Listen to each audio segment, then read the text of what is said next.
Today is November 5th. My name is Brian Hasbrouck. I work for the Brooklyn Public Library, and I'm joined by Phyllis Spiro.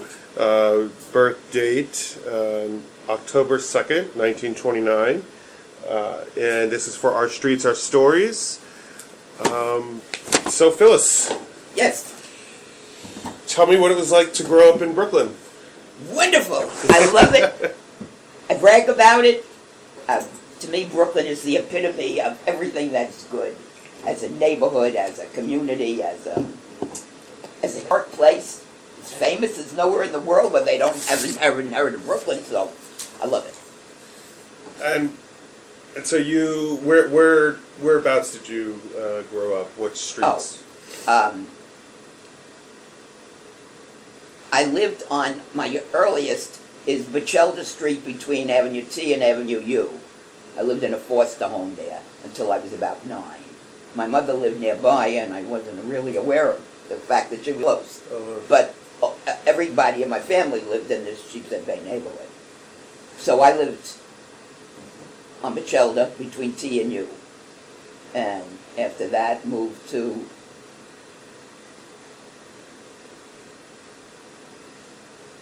East 21st Street and Avenue X. And after that, East 21st Street and Avenue Y. And after that, Ocean Avenue and Avenue X. And after that, East 24th Street between X and Y.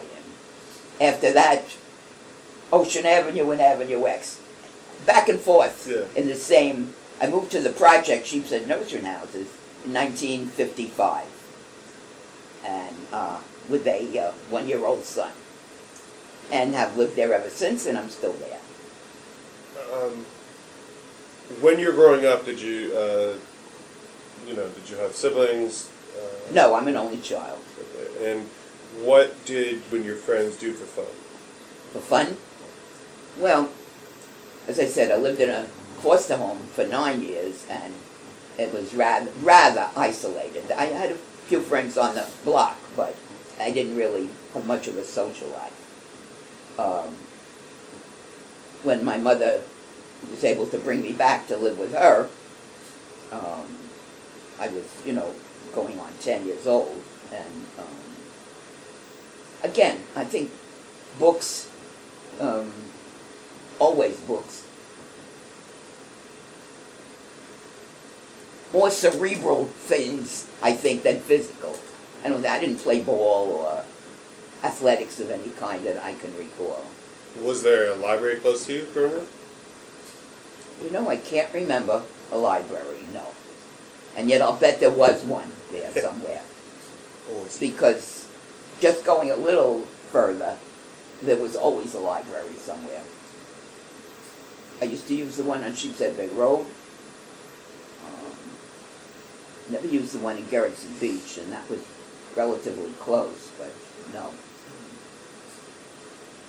And then, of course, when I moved here, there was always a Kings Bay library that I can recall anyway.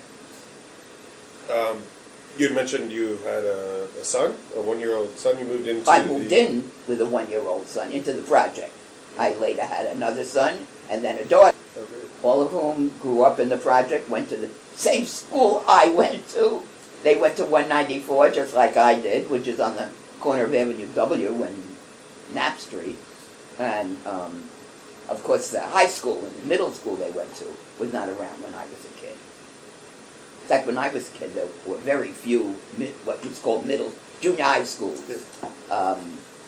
So I went from 8th grade elementary school to James Madison High School on Clinton Road. That was the closest high school. And I didn't have to walk.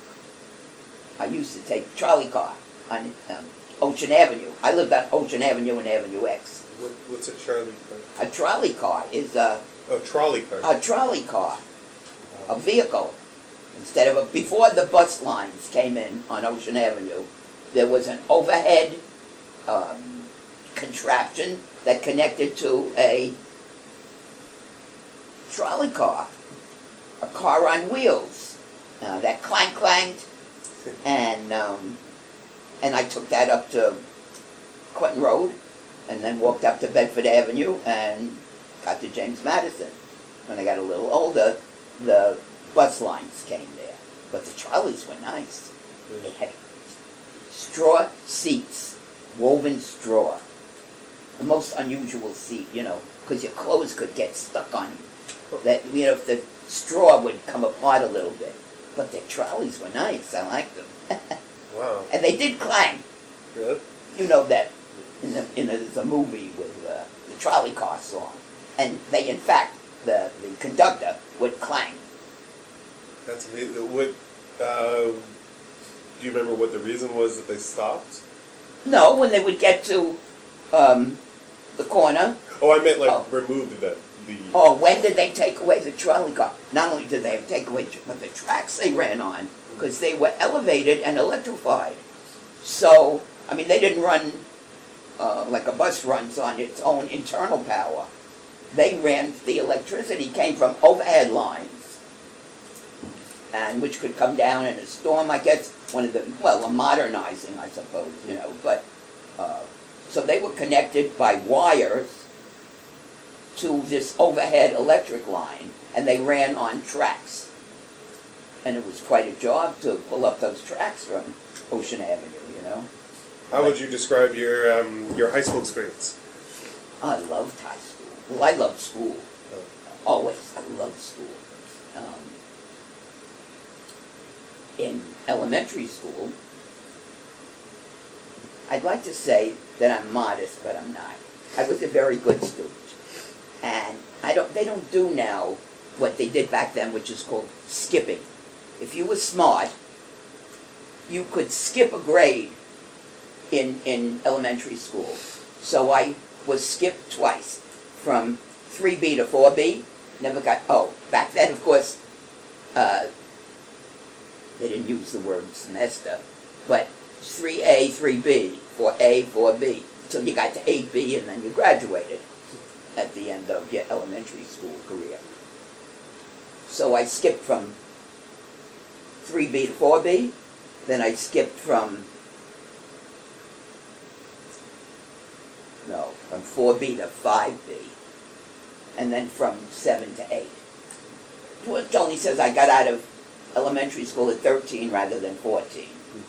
And then when I graduated Madison, I had all my credits by the time I was 3.5 years. And there were a lot of people who would go 3.5 to high school, because they had gotten all their Regents credits. And Madison was great, and I was in honor English, and wrote plays, and I wrote, and rather well. And I loved school because it just suited my ego, you know. Now, but my mother was a single parent, and consequently, college was free back then, by the way. At least City University was free. But if I needed to go out and get a job, my mother told me, you got to get out to work and help. So at not quite 17, I graduated high school and got a job at about 17 and began my working career. What were you doing? I worked for, my mother was a comptometer, the predecessor of computers and things, I guess. You know, adding and subtracting and stuff, yeah. Or what do you call it? Calculator, yeah. Predecessor of that. And she was a union member of Local 99, which was the Ladies Garment Workers Union. She worked for a chain of ladies' stores throughout the eastern part of the country. Anyway, she was a union organizer. So I come from a line of agitators, which pleases me no end, and which my mother passed on to me. An agitator, a provocateur, whatever. And always to me, of course, on the right side of everything. Progressive. In any event, she had an in with the union, so she sent me down there, and they sent me to a place where I got an office job. I'm sure I went as a stenotypist, you know, because in high school I took a commercial course, because what I would have liked was to take a, what did they call the other? Commercial and, I can't remember the other word, the opposite, which would mean college bound. I knew I wasn't going to be college bound, so I took steno and typing and got a job, and again at a same kind of place, a chain outfit called Franklin Stores, and I worked there for quite a while, and then switched to another kind of place. My husband got married, and then stayed at home for a number of years. Not happily. I didn't like that life. I really didn't. I liked working. I liked school, and I liked working. Assuming I could do work that I found of interest, which of course I did. Yeah. Took a while to do that. But when I returned to the work world, when my oldest child was 12 or so, was the 1960s, and that was the Civil Rights Movement, which of course was my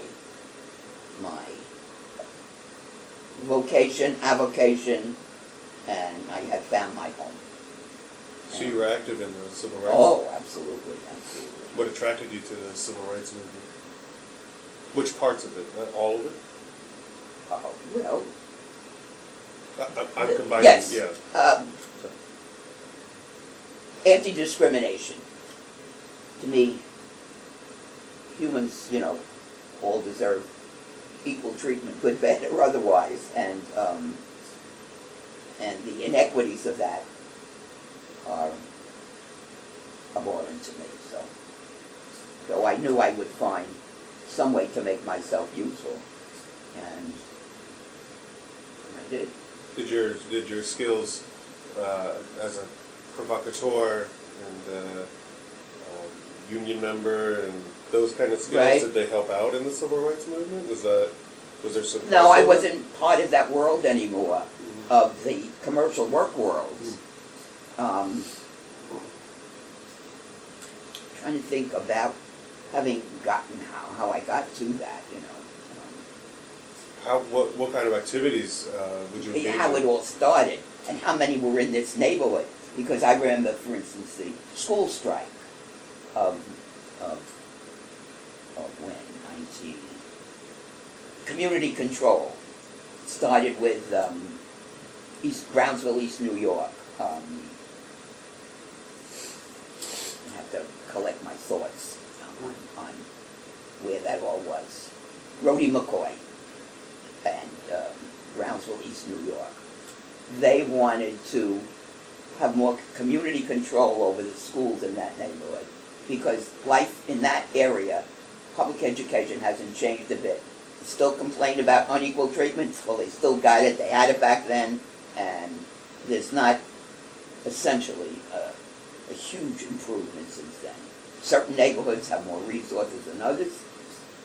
Certain communities have more resources than others, and that hasn't changed a bit. In this neighborhood,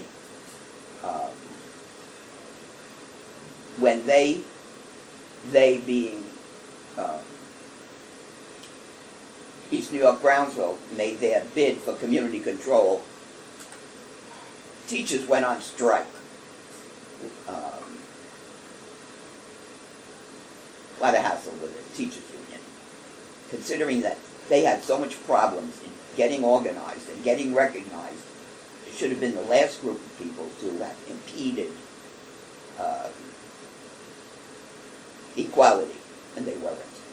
Teachers went on strike, and she said high school by that time was built, had a picket line. It was very unfortunate, you know, to see teachers on a picket line, because they established freedom schools. Trying to think if Kings Bay Library back then had any activity going. I'm sure it must have. certainly Beechbrook Nursery over here on Avenue X in the project had a freedom school. What is a freedom school? A freedom school was where, since you couldn't go into school because the teachers were picketing, a variety of local institutions set up a freedom school where people would come and teach, and progressive teachers who couldn't go and teach in their school would go and teach the children. And we had trying to think of local campaigns that went on. Huge thing on Nostrand Avenue about Civilian Complaint Review Board. You know, we've got one now. We take it for granted, For I the guess. police. Yes, where people could go and complain of ill treatment at the hands of cops. And it was vote no or vote yes on having one. And, oh, you have no idea how hot that was in this neighborhood. Because I remember being out on the street, you know, with petitions for vote yes. And we did get a Civilian Complaint Review Board. How they've done the best job, I don't know, but at least it's an avenue for, you know, relief. What was the ethnic makeup of the neighborhood back then? Well, now, would you mean immediate, like here, Nostrand, going up to Bedford, going to, because in general, overwhelmingly white.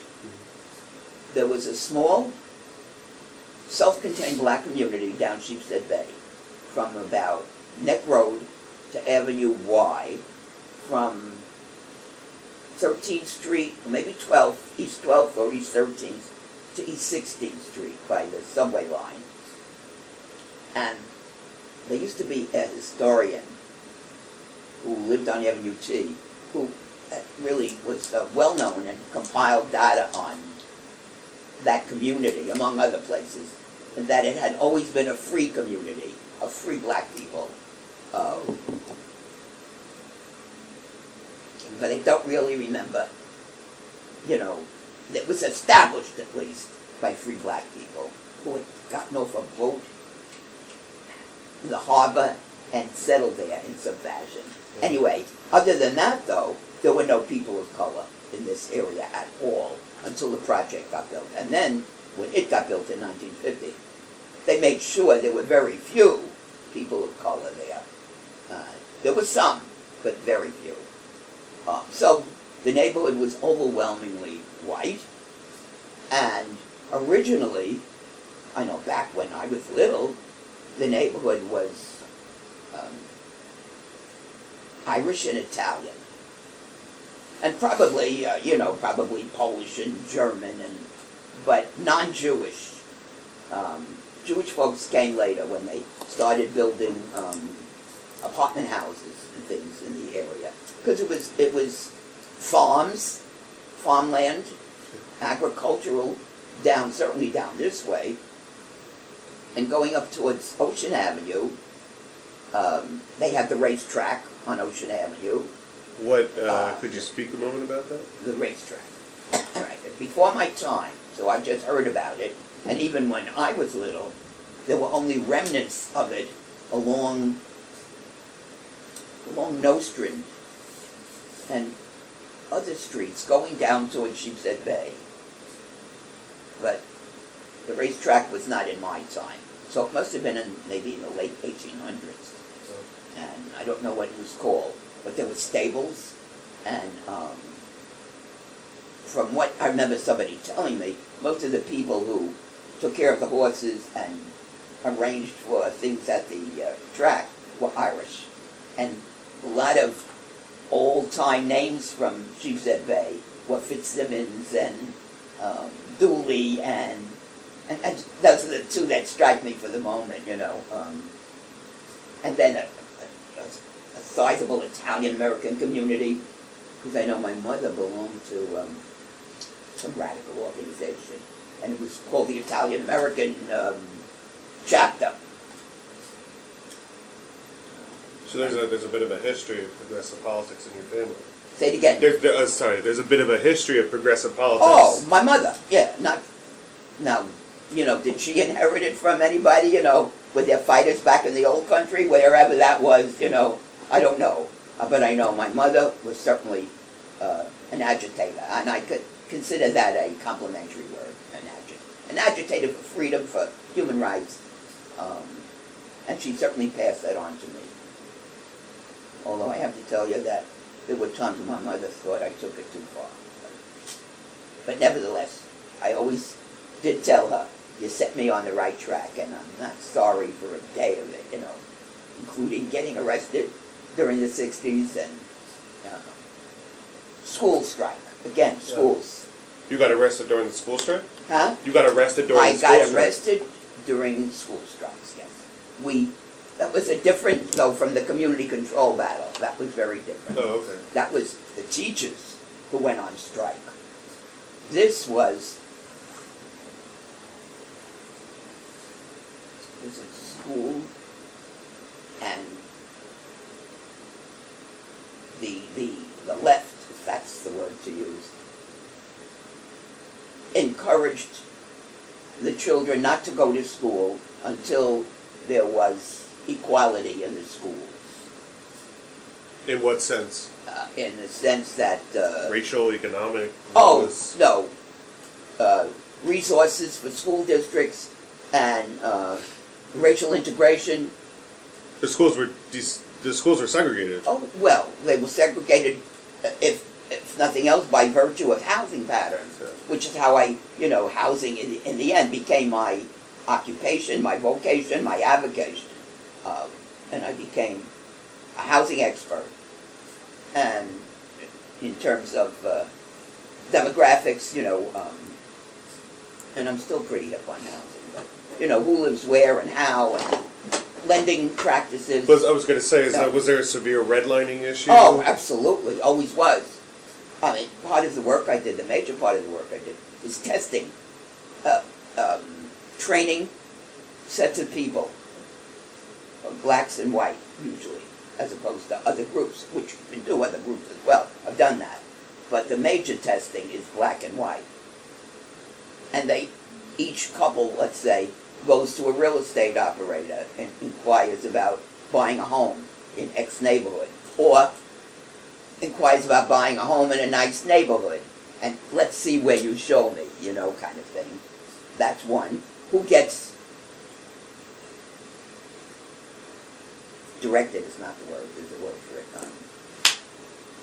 It ends up being called redlining, but it's being shunted away from a predominantly white community into one that's more mixed, or totally people of color. So, but testing became the operative, the way to uncover housing discrimination, and that's of course what I made my career. Once it was discovered, what steps would you take? Lawsuit. Come on, no playing around. I don't go for playing around, truthfully. Please, get out of here. Sue. And the outcome of lawsuits is you have to set aside a certain amount of housing, or obviously you have to make record all your transactions. But more would be,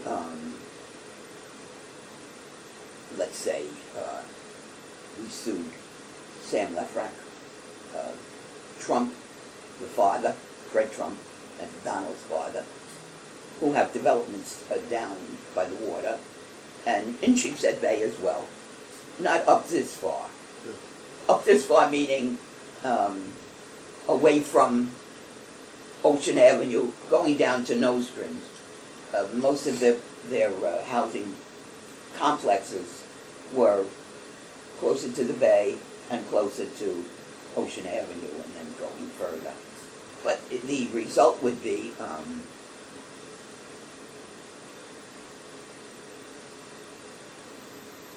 that we would do wide-scale notification to the public via newspaper ads, via community groups, sending people out, speaking, producing booklets. Oh, well, I work for the Open Housing Center, so It was a nonprofit organization funded under the 60s and good old LBJ.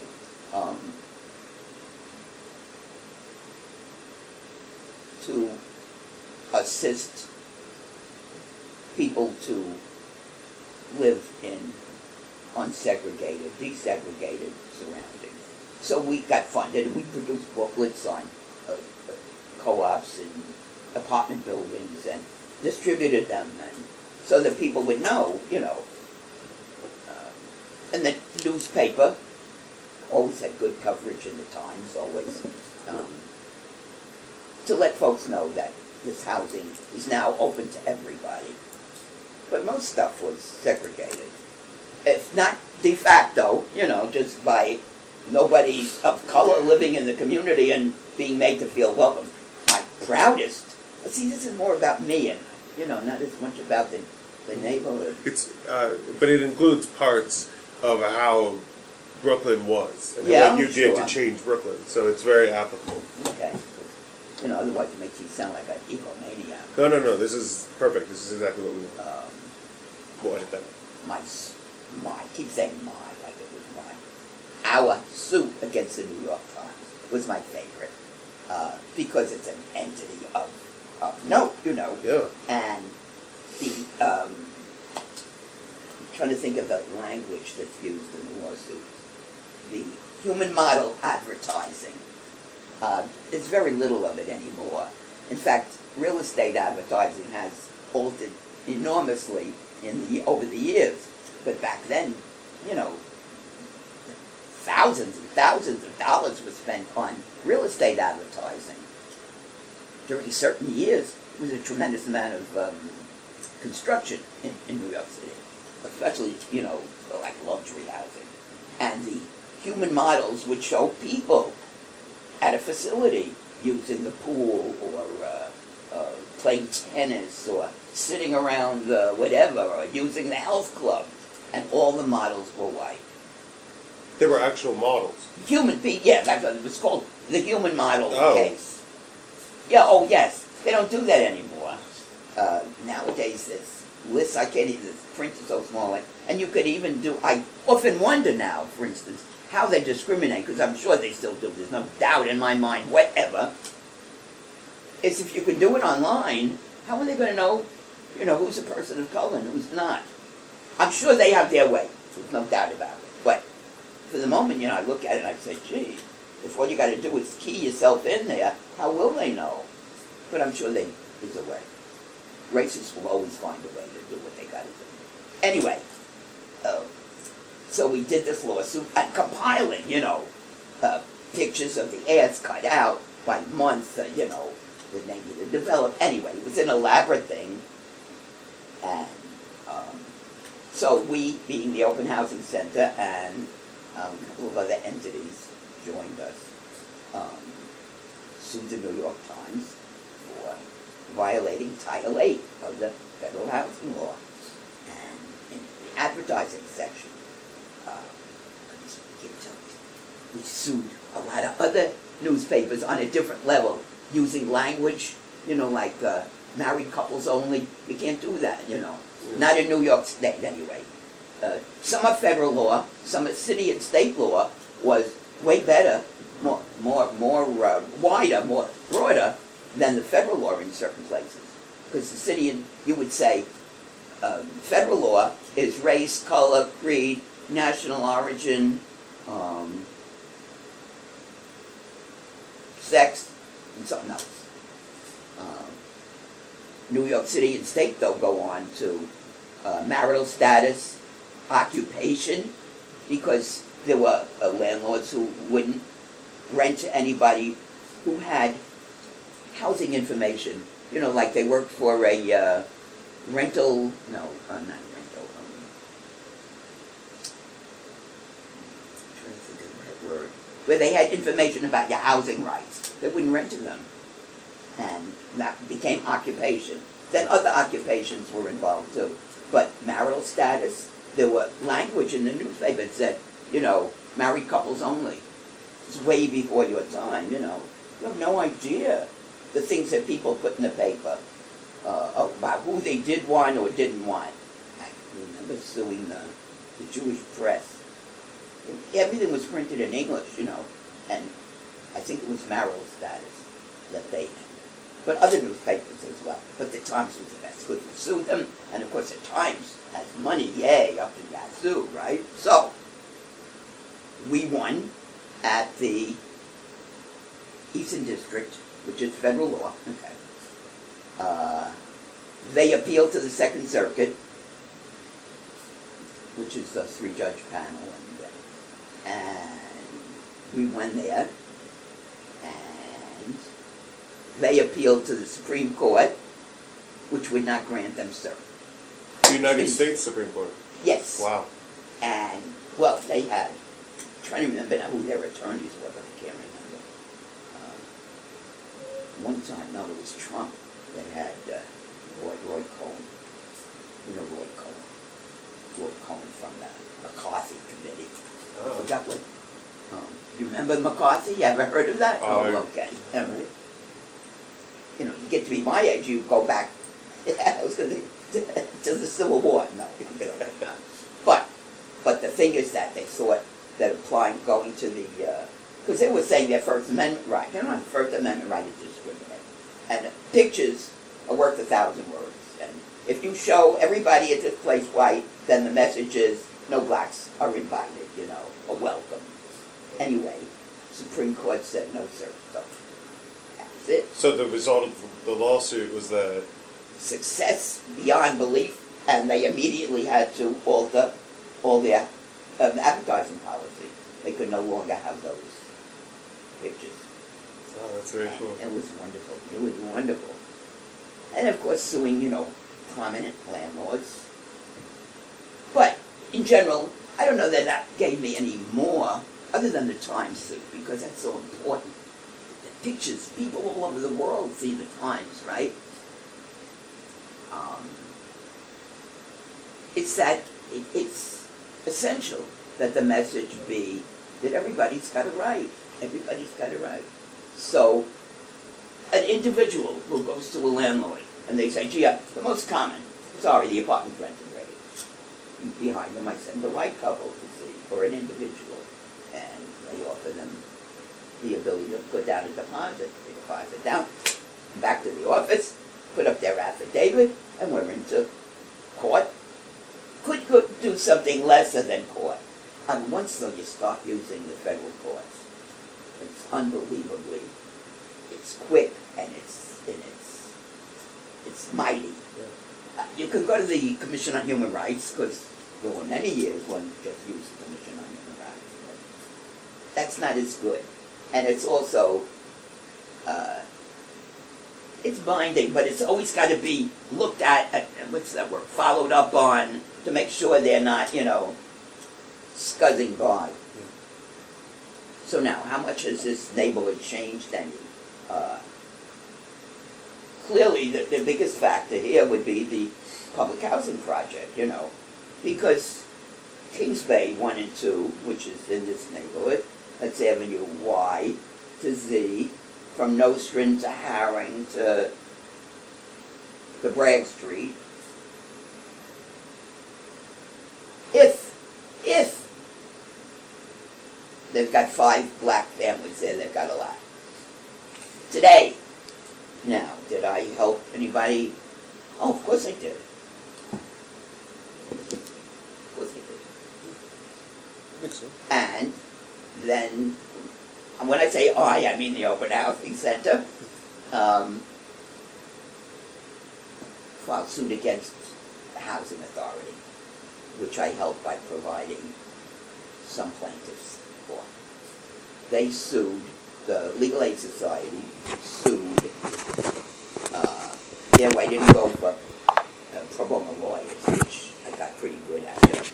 There are groups that, New York Lawyers for the Public Interest, where you lay out your plan of what it is, what your evidence is, and they pass it through the major law firms in New York City, who then will opt to take it or not, pro bono. Yeah. And always got to take a hold of it, because the work was good. It was done well, you know, and wasn't shoddy at all. So major changes were made, you know. But, so we sued the Housing Authority because there were about 11 projects which had kept their proportion of people of color down very low. And my project was one of them. Oh. So I was happy to participate, you know. So the result of these lawsuits is that More people of color got in. They great. had to change all of that, you know. So that accounted for more people of color moving into cheap said notion houses, you know. But you just look at it. When they built that place, that was built as originally low-income housing, from Nostrand to Bachelda, were sheepshead houses. They got slammed by, I don't know who, everybody, politicians and whatever, that this neighborhood does not want a low-income housing project. Even though everybody who moved in there was white, that I can remember, you know. But they didn't want low income. That's a derogatory comment. So came to Bachelda Street, they changed the construction and built the other half of it called Nostrand houses. I don't want to tell you the differences in the architecture between Sheepshead side and Nostrand side. Sheepshead side didn't have under the sink enclosures, you know, nice looking enclosures. They had, it was like open. The pipes showed and everything. Got to Nostrand side, it had enclosures. They didn't have doors on the closets when they were first built. And it was like, you're moving in low-income housing, you're going to know it. Which is so offensive, man. So you sued and... Well, no, back then, no, I was not involved. Oh. Sheepshead Nostrand got built in 1950. The community, I don't know what that means, you know, but I know there was such an uproar back then, I do remember that, that they changed it to middle-income housing, and then they changed the architecture when it got to Nostrand side. But it's still Sheepshead Nostrand, and there's that dividing line. The rooms don't look the same, because I've had friends, you know, in Sheepshead houses, and it doesn't look the same as Nostrand side. I don't know what to tell you, but... So you, to go back a bit for a second, what did you do after high school for education? Did you ever continue your education? When I got to be 43 years old, I couldn't find, I reached a period at work where I couldn't find lawyers for free. So I said, well, Phyllis, go to college and get a degree and then go to law school, and then you'll be able to take the cases yourself. That's ego. My God. But anyway, that's exactly what I did. At 43, I went over to Brooklyn College, because I ain't going out of Brooklyn, and education was still free then. I think a year or two later, they instituted tuition, but back then it was still free. So I, being a commercial student, not academic, that's the other word, an academic high school diploma and a commercial high school diploma. Okay. I was lacking a language and I was lacking math then.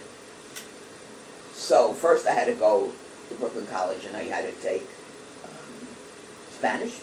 Well, I had to pick language, I picked Spanish. New York, what the hell. And then algebra and something else, which befuddled me and I didn't like it. I'm a word person, not a numbers. To this day, I don't do Sudoku. I do crossword puzzles. Numbers don't interest me at all, but I took it. And then Brooklyn College had a program called the Special Baccalaureate Degree Program. First of all, you got credit for your life experience. If it fitted into any of the descriptions, you took a catalog, school catalog, and a course. And if your life experience would qualify you to pass that course, in other words, the equivalence of it, would be known to you and you had the ability to know it, you could get credit for it. And that was called the special back program. So they had core. First year was liberal arts, second year was the sciences, and the third year was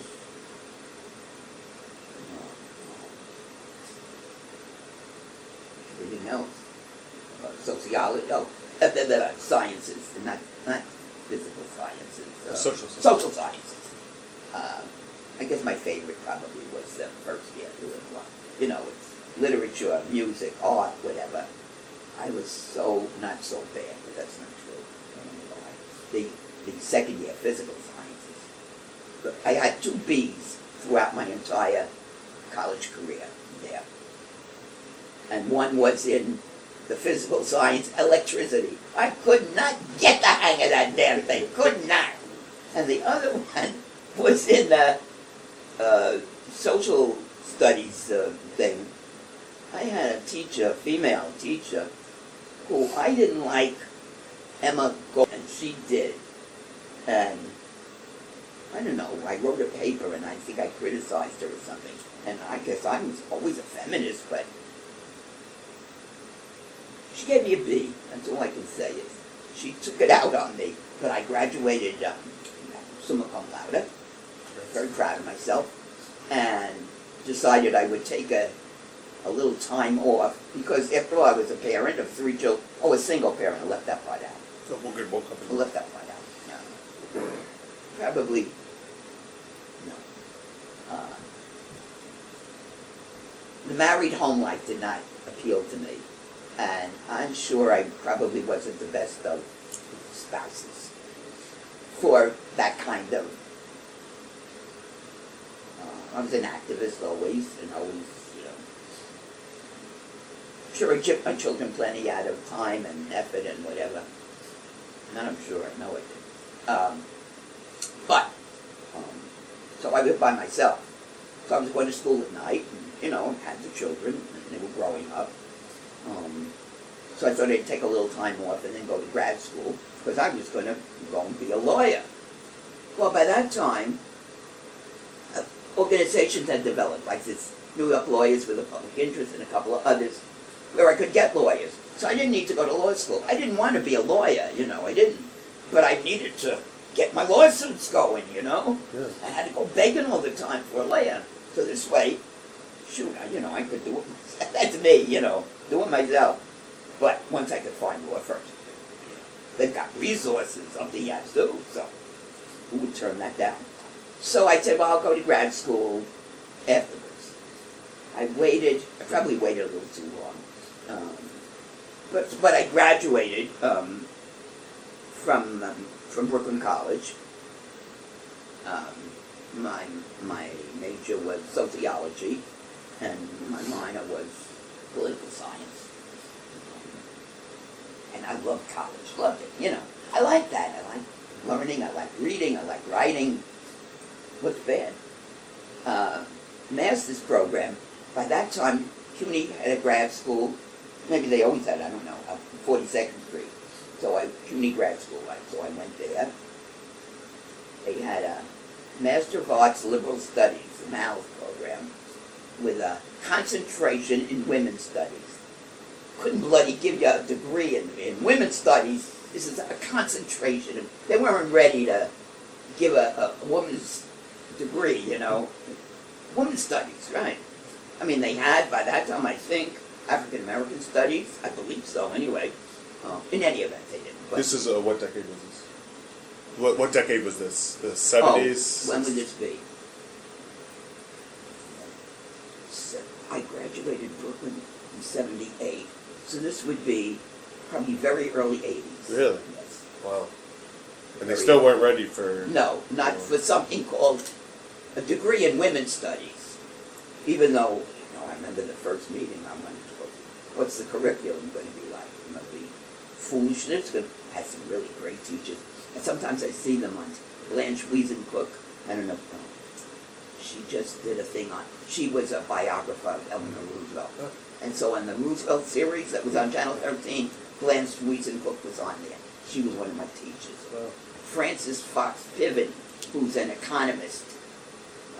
She was one of my teachers there. But I also had, so I went, I don't know how many semesters into the master's program, but most of the class, except for those few, they weren't any different than undergrad. And I don't know, it was anything really I was dying to do at that point, you know. So I stopped going. And to turn it back Yeah. once more, sorry. Sure. So many layers. Yes, I know. So you said, It's a lot of years. yeah, that you had 3 children, the married life didn't suit you. Right. And your children, you had stated, went to the same high school you did. No, I went to Madison. They- By the time they came along, Sheepshead High School got built across the street from the project. Yeah. That's where they went. And did you notice any differences between their high school experience and your own? Oh, well, they're very, first of all, 2 of them are boys, who athletics and stuff, which is not my thing. Of course, they also had a lot less supervision because of my working and activities, and all of them got into some difficulties, which I'm not going to discuss. But life became very different. Let's see. We're talking about the 70s now, right? 70s. Yeah. Life was very different than from when I went to high school. So, I don't know, you know, they didn't have the same kind of interests that I had at all. Still don't, although they are 3, they are 2. I lost my daughter, and they are very, very decent human beings, and I'm very proud of them in that respect, you know. Do they still live in Brooklyn? No. Roy moved out to Staten Island. You notice, wherever you're recording this doesn't see the face, but there's a face that goes with saying Roy moved to Staten Island. Only because Staten Island has such a reputation as a place of difficulty. Anyway, he grew up, he got married, he had his children all here in Brooklyn, and he lived on Knapp Street, not Knapp Street, Brigham Street, not too far from me. And then he and his wife bought a house. Okay. And by that time, buying a house in Brooklyn became prohibitive in terms of price, so he moved to Staten Island. My other son lived in Brooklyn, was a sailor, a writer, talented writer, lived in Park Slope, a teacher, and then moved out. He had met a lady who came from Oregon, and they were together in Park Slope, and then she went home to Oregon, and Peter followed her a couple of years later. So that's where he lives. They just moved across the Hood River into Washington State. So I talk to him a lot, but I don't see him. And so, you were born in 1929. Yeah. Really at the cusp of the Great Depression. The exact, October 29 is when the market fell. Yeah, so that's... Did that affect me? I would not have known, no. But the World War II that quickly followed, not quickly, but soon followed, No. how was that? I remember something before that that's critical in my mind, and that's Gerritsen Beach and the Nazi Party. And I wouldn't ever omit from any biography of this area the fact that the American Nazi Party, with brown shirts and swastikas on their sleeves, used to meet in a park area. And Joe, I can't, for the moment, his last name escapes me. He was called the American Führer. Used to hold meetings there. And the foster home lady used to go there and took me with her. And I have never forgotten that as long as I live, and never will. Right here in Brooklyn. Right here in Gerritsen Beach. And of course, Gerritsen Beach also has a reputation of Tolerance? intolerance. Thank you. I appreciate that. That's a nice word, as opposed to something else I might say, yes. And I always joke, Gerritsen Beach's idea of integration is Italian. Because it was Irish, overwhelmingly. I still is. So what happened when Germany declared war on America? What happened to the American Führer? What happened? Did it just... I don't know. I really don't know. No. I just remember Joe, whose name I can't remember, and Heilig Hitler and this enormous mob on the main Gerritsen Avenue, park right off it. Wow. I remember that. And they would forever, their thug kids would come to the project with baseball bats and walk around looking for people, overwhelmingly looking for people of color, to bash in with a baseball bat. And they did that plenty. So much for Gerritsen Beach. But, Now, World War II. World War II, yeah. Well, my husband, for instance, who was a sailor, what do I remember?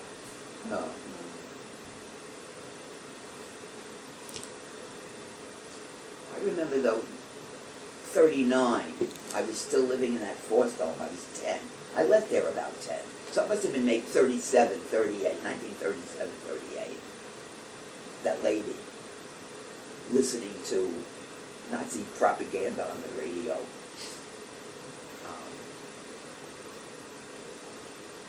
But I don't remember any, well, there weren't any Jews around that I was aware of, that anybody bothered or attacked so it's not in my recollection.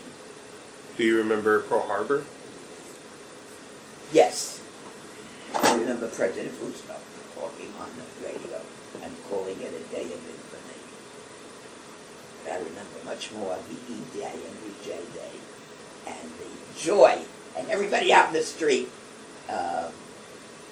running around. Except for Joe. Well, I don't know where Joe was at, I remember him. I remember mostly him from those raids and meetings. I'm trying to remember, everybody had a flag in their window, who had a child in the service. My uncle had a drugstore, a pharmacy, that he called, back then they called it a drugstore, on Avenue X and Ocean Avenue. I'm telling you, that's been my neighborhood all my life, even as a little 1-2-year-old.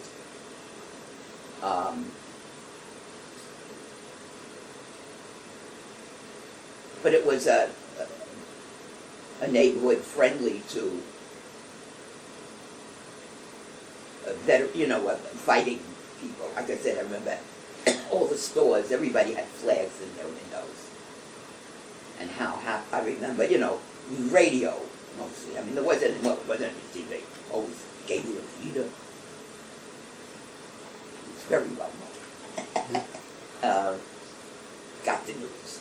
But Roosevelt, was my president, who I remember and who I admire most. In a New Yorker. Even though I did not know that there were ships that were turned away with Jews on them. I had no idea that was so. That's terrible.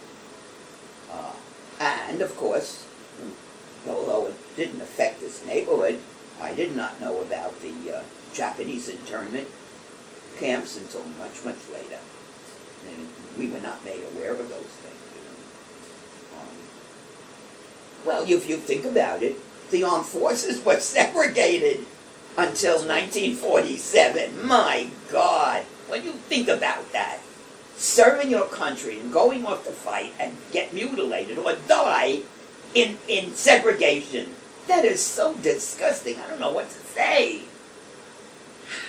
I mean, it wasn't until Harry Truman that we became desegregated. That's outrageous. And so, after World War II, yes, you... everybody came home. Yeah. Yes. I got married in 49. Okay, yeah. Then you had your children. You moved to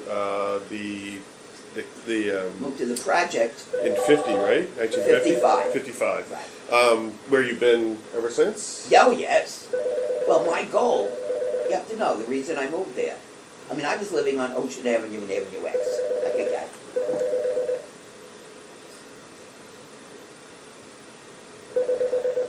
All right, don't worry about it. Yeah. I don't get far from Ocean and X. But, I lost my train of thought for a moment. What did you ask? You said you've been there since 1955. Oh, yes, right. Family was getting larger. We had Roy. And, the project opened in 50. I'm not an original tenant. I didn't move until 55. But I read about it, and things came like flyers or something. I don't remember what, but I remember somebody coming to my apartment to interview me, and I said, I want to go live there because I'll be able to live in an integrated neighborhood, which I can't anywhere else around here. I think I told somebody, not you, you know, I had never encountered a person of color. Well, no, that's not true. I meant when I got a little older. When I went to elementary school, 254 on Avenue Y and East 19th Street, the children from that black community down the bay were in my class. Some of them, of course. So I saw people of color then. But I had no personal encounters, no personal friends, because I was far away from where I lived. So when the project opened, I said to Alan, my husband, let's put him for there. And he said, fine. And he was originally a trumpet player. And of course, to me... A what player? A trumpet player. Trumpet player. Musicians. Yeah. Trumpet, yeah. Musicians are musicians. Well, maybe not all of them, but no. Bring a sensitivity to me. That's not down and dirty, you know. Well, to me, people who write, people who are artists of some kind, are generally less inclined to be haters of any kind. Anyway, so he thought it was just a great idea too, and we moved in, and you know, we were very happy here. I changed, he changed, I changed. That's, you know, just. And during the 60s, you talked about being part of the... well, I belonged to CORE. CORE. Can you talk Congress about of that? Racial Equality. Yeah. Yeah. Brooklyn branch, of course. Not here, although later. That's untrue. That's how I got to CORE. In Sheepshead Bay, we formed, God, everything. That community down the bay, the black community down the bay, they wanted to build a junior high school. Eventually they built it on Emmons Avenue, but they wanted to build it there, meaning tear down the houses. And so we progressives in the neighborhood, whatever we were, organized a committee and a thing to save that community from tearing it down, to build this junior high school. Eventually became, I forgot that junior high, it's on Emmons Avenue there. Well, Reynolds. Give me a little time and I'll remember everything, you know. But so we established a relationship with the Sheepshead Bay Baptist, the minister, Reverend Forster, sweetheart. And he opened up for a freedom school when the time came. Okay. Anyway, we formed. Focus stood for freedom of, don't know the rest of it. But we had a newsletter, of which I was the editor, and civil rights news of the neighborhood and whatever. And we had, well, there were things going on in the neighborhood. I keep forgetting. Meetings at Sheepshead Bay High School over a while. I have to think about what. One was that community Civilian Complaint Review Board, the closing of the schools during the strike. So a group had formed of like-minded people, black and white, you know. And we had this focus, like I said, a newspaper, and somehow one of our members was also a member of Brooklyn Corps. She connected us all, and most of us, not all, but most of us joined Brooklyn Corps and entered into some other activities. Me, you know. So. Was there? Did you attend any of the famous marches, or? Of course. Well, no, I didn't do any of the freedom rides. Some of us did, but I couldn't. I had no place to leave my children, right. So otherwise I would have. But all kinds of activities, yeah, fundraising. And I remember walking across the Brooklyn Bridge to the Board of Ed on Livingston Street. No, because that's Brooklyn. I remember walking across the Brooklyn Bridge to someplace in Northern House. But we were always agitating. It was usually either schools, because it was a school committee of better education. Obviously, not in Westchester County. It was better education in poorer communities, and inevitably, you know, like it, not like it, poorer communities inevitably are, you know, people of color, for the most part. Because Caucasians, back then at least, for I don't know how many years, always had avenues in which to be able to find some decent living, whether it was the cops, sanitation, Brooklyn Union Gas, UPS kind of drivers. Well, always Caucasian, generally Irish, Italian, Polish, German kind of thing, and not people of color. So that the neighborhood never got terribly poor, you know. But discrimination was always a factor in employment, and in housing, and in education, and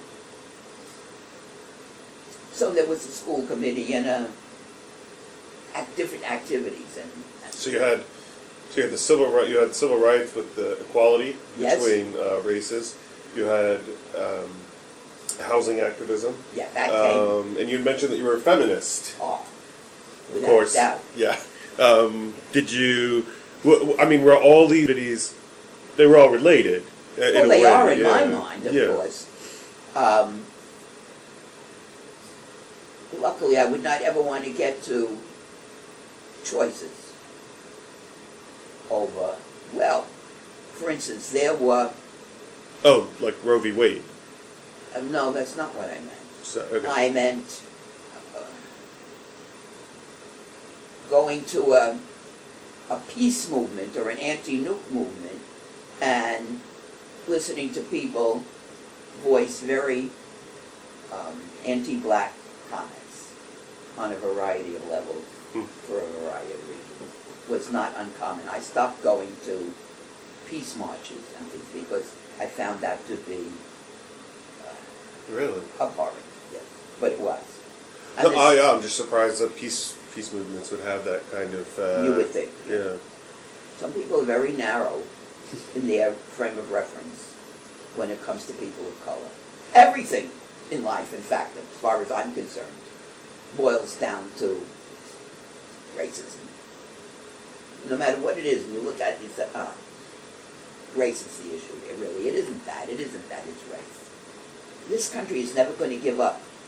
Have you ever heard of Derek Bell? A writer. I don't know if he's still alive, or Robinson. Is America's never going to give up its racism, never. And I don't think it will either. How did you feel when, in 2008, when Barack Obama was elected? Delighted. Still am. How did the neighborhood react? Oh, well, of course, by now, I don't know about majority, I don't. Except I would not be surprised if the majority of the population in Sheepshead Nursery is black, I think, at this point. There was not. The time we filed the lawsuit, it was like 18% or 21% or something like that, which is ridiculous. So, and I lived, rather, I wouldn't say reclusive. I stopped working in 2002, 2002. I stopped working in 1972. I would have stayed working longer, but the director couldn't find her way out of a paper bag to raise enough funds to keep the agency, which had been around for 1964, it went out of business. I always said she got sicked on us to put this out somehow. Anyway, so I'm delighted, that I can't believe it. To this day, I don't believe it. And the repercussions are interesting because, if you didn't want a person of color there, what the hell did you vote for him for? For the people that are complaining and blaming and everything is Obama, Obama, Obama. So how come he got elected, You must have thought something, you all. What did you think? I mean, he can't make miracles. He can't make ISIS go away, Get out of here and blame him for everything. I can't bear it. Would I like a different personality? Perhaps, but I don't think that's the issue. I didn't like I don't like any of their personalities. Never did. What? Nixon was good. Speaking of Nixon, how was Vietnam War? Huh? You said the Peace March. Yeah. How was the Vietnam War? How did that affect this neighborhood? How did that affect everything? I would have to say that in my intensive work years, I don't know that I was so aware of whatever ethos was going on in the neighborhood. I don't know. Nothing that I could say to you, oh, this is what happened, that is what happened. Did we have any, other than whatever was going on in the news, demonstrations, nothing out here that I can recall.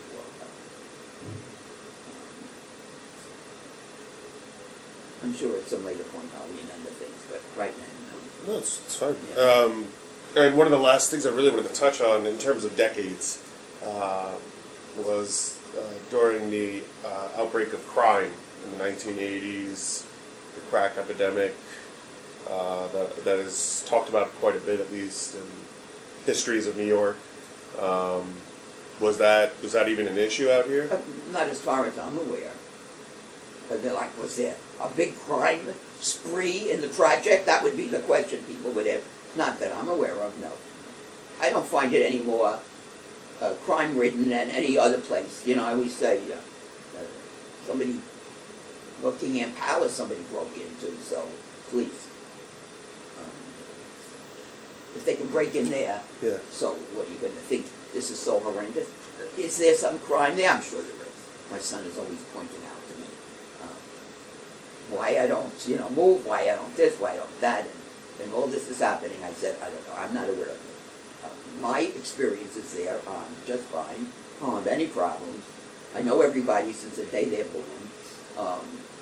Nobody bothers me. They don't. And people are helpful. If I ask some young man, could you hold the door open for me? Could you carry this?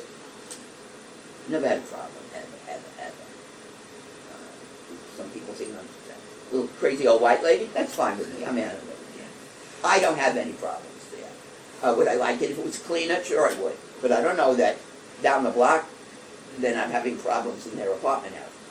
As an entity, housing has its problems. They're trying to conserve money, so they cut back on the heat, not on cleaning and whatever, but it has not been a bad place to live at all. And I'm certainly pleased that I lived there, yeah. The terminology, if you read papers, if you listen to it, is, grew up in the project, grew up in the project. That's like, man, the pits, I came through hardship, I grew up in the projects. Please, give me a break, At least not in Sheepshead Nostrum, It's always been a, lower middle class? I don't know what constitutes middle class anymore, truthfully, income-wise. To me, it was always a middle class white neighborhood, of which there were, at least in the project, a reasonable number of people of color.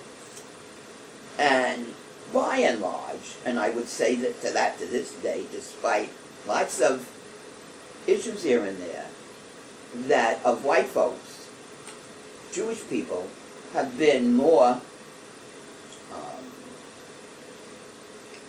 Jewish people have been less racist and less inclined to act out that kind of thing, of folks that get along. And of course, you know, it's not hard to see Jewish people were subjected to a great deal of segregation and actions throughout history that they wouldn't empathize would be stupefying to me. How could you not when you know what it feels like? And of course, every community of color, usually, for whatever reason, there's always Jewish storekeepers around to do business, which wasn't so for any other group that I can recall. And that's why most people of color can always remember a Jewish landlord or a grocery store, you know, because that was how it went, you know. Anyway, I've been pleased to be here. So what do you think makes Brooklyn so special compared to other parts of the country, other parts of the world, other parts of New York City? Well, of course, lots of people have come here from other places. I like that. And of course, it's, you know, New York. So you come to New York, whether you came from Europe, whether you came from the Caribbean, whether you came from South America, even Asia. All right, most Asia, the first drop-off might have been San Francisco, but that has changed. And certainly there's a very vibrant Chinese community here in New York, and Korean, and, you know, other Asian groups. But the mix, that's what, of course, I love. Above everything is the mix. I love to come to the library because there's young Muslim girls, and there's women in saris, and there's obviously people of color from all over, from Africa, from the Caribbean. And there aren't too many neighborhood institutions other than a store that you walk through and, you know, buy a loaf of bread, and that's not what I'm talking about. A place where people, maybe they don't sit down and talk to each other, I don't know, but they pass by, they see each other, and it's a cosmopolitan place. And if you look around here at our library, and Kings Bay is ours, and I mean our, there's Chinese books and Russian books, and I love that, man. I love that. And I know I have, I was a volunteer at the library once I stopped working, you have to know, for 7 years, until they rearranged things, and there wasn't room for me anymore, and I feel bad. Oh, and I also had a falling out with a security guard, who, to me, picked on the young people of color, and we had words. He was an employee and I wasn't, so I had to move my butt somewhere else. But I loved working here, and I would, you know, got to talk to young folks, and to me that's the greatest thing, you know. That vibrancy, that mix of people. I like that. That's so actually, much. that's perfect, because it leads into my next question, which is to future generations that listen to this. What kind of lessons did you impart to the children you talk to here, or to anyone?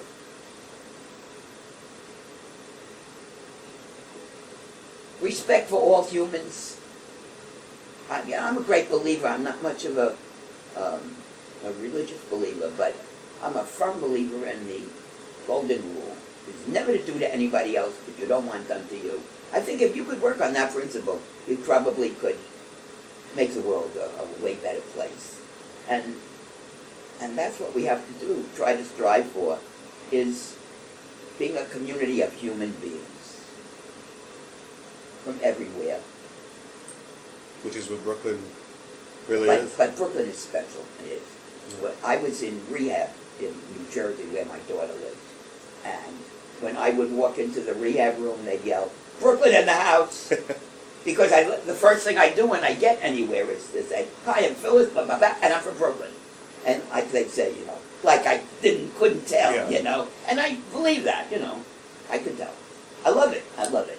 Whatever that quality is that Brooklynites have, of whether it's a big mouth, whether it's speaking out for yourself, whether it's, I'm okay, I'm me.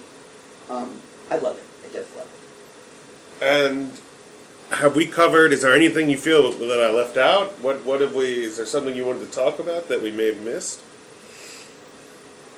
No, I don't think so, no. Aside from being Brooklyn as a sub-community, which is what we are, I mean, probably I would prefer a wider scope, meaning Sheepshead Bay as opposed to just Bay, which is relatively narrow. Everybody's version of what that is different, you know. So I like the general term Sheepshead Bay, but beyond that, no. It's fine. I hope it grows and continues to be a mix of people. That's important. Phyllis, I want to thank you for contributing. Good. Been a pleasure.